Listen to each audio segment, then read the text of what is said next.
Assalamualaikum warahmatullahi wabarakatuh. Kali ini kami akan mempresentasikan tentang single sign-on untuk progres project-based learning. Single sign-on, the login authentication system uses only one account.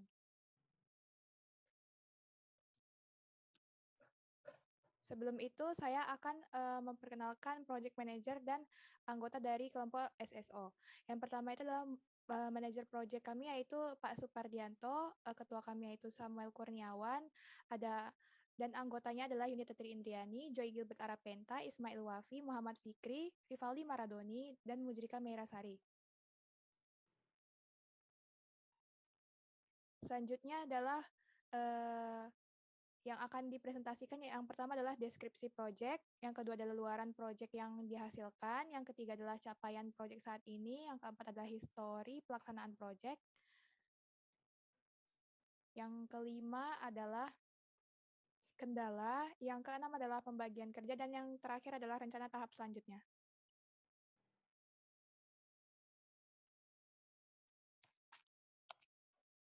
Deskripsi secara umum. Single sign-on atau SSO adalah metode autentikasi yang memungkinkan pengguna dengan menggunakan satu identitas untuk masuk ke berbagai perangkat lunak yang terhubung. SSO memiliki dua arti, yakni single sign-on, di mana para pengguna dapat mengakses semua aplikasi yang telah diatur oleh sistem dengan sekali login, ataupun single sign-out yang berarti logout dari satu aplikasi. Maka semua aplikasi yang telah diatur di sistem akan logout pula secara otomatis.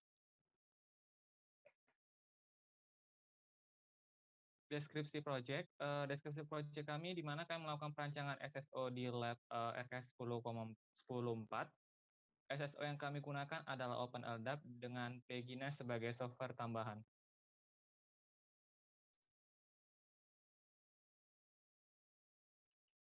Output pada project yaitu merupakan autentikasi pada desktop atau komputer. Capaian project saat ini yaitu server progresnya telah 50%, pada klien 25%, software tambahan 25%. Pada server sedang melakukan penginstalan Apache Web Server, menghubungkan klien dan server. Pada klien telah melakukan konfigurasi LDAP server ke klien melalui Pegina, dan pada software tambahan telah melakukan Pegina digunakan sebagai autentikasi klien pada Windows. Dan yang telah selesai dilakukan pada server yaitu melakukan konfigurasi OpenLDAP di Ubuntu. Mekanisme dalam pengerjaan SSO kami yaitu menggunakan LDAP dan OpenLDAP, yang mana LDAP adalah Electronic Directory Access Protocol yang digunakan untuk mengakses berbagai informasi dalam suatu direktori. OpenLDAP digunakan sebagai server autentikasi untuk menyimpan username dan password. Juga server dan klien yang kami buat, yaitu server yang dirancang di OS Ubuntu, klien yang berada di OS Windows. Dan juga Apache Web Server yang berfungsi menerima request dari web browser dan mengirimkan respon dari request yang diterima. Dengan software tambahan yang kami gunakan yaitu Pegina untuk metode alternatif autentikasi pengguna dan manajemen akses pada mesin yang menjalankan sistem operasi Windows. Selanjutnya ada histori pelaksanaan proyek atau book, di mana perencanaan tanggal mulai dari 23 Agustus hingga 30 September, di mana sudah mencakup eksplorasi mengenai SSO, eksplorasi tentang implementasi SSO menggunakan LDAP, kelebihan dan kekurangan dari bermacam-macam LDAP, eksplorasi Samba, dan yang terakhir software yang digunakan dalam implementasi LDAP. Selanjutnya ada analisa memakan waktu dari tanggal 8 September sampai 17 September 2021, mencakup menganalisa protokol yang sudah diterapkan, dan yang terakhir gabungan antara Samba dan OpenLDAP untuk menjalankan SSO. Dan yang terakhir yaitu implementasi dari 20 September sampai 22 Oktober, yaitu pertama implementasi OpenLDAP sebagai server di Ubuntu, menyambungkan klien dan server, yang terakhir yaitu menggunakan Pegina sebagai software tambahan untuk autentikasi. Terdapat Kendala pada kelompok kami yang pertama yaitu dalam melakukan penghubungan antara klien dan server untuk menjalankan SSO. Kedua, Pegina belum bisa dijalankan pada device yang berbeda dengan server. Rencana tahapan selanjutnya dapat mengimplementasikan SSO secara langsung atau tanpa menggunakan software tambahan seperti Pegina. Kami juga berencana untuk melakukan peningkatan seperti keamanan, fitur, dan lainnya, sehingga dapat berjalan lebih baik lagi. Setelah hal itu dapat berjalan dengan lancar, SSO akan diimplementasikan di laboratorium RKS Batam lainnya. Baik, itu saja. Saya kembalikan ke Yunita. Oke, selanjutnya adalah tampilan dari demo.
Baik, mungkin presentasi atas progres PBL pada masa UTS. Sekian dari kami. Wassalamualaikum warahmatullahi wabarakatuh.